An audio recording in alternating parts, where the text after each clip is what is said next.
Welcome to Burlap Teachers. Enjoy the video.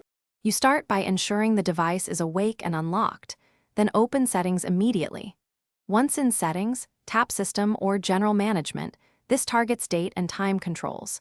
Make sure to disable any screen lock that hides settings if needed, because you must access time settings directly. If you see a search icon, use it to type date to jump straight to the right page.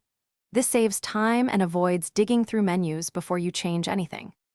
You will now turn off automatic date and time so manual fields become editable.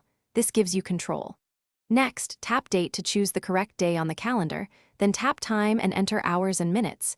Use the AM/PM toggle or the 24-hour option as you prefer.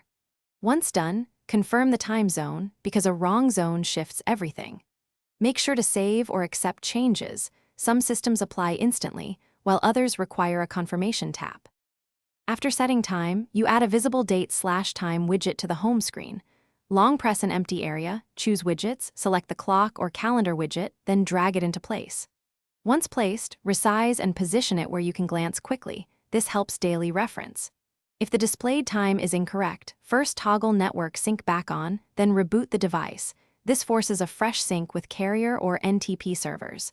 If issues persist, check for system updates or incorrect time zone entries. Thanks for watching. Consider subscribing if this video helped you.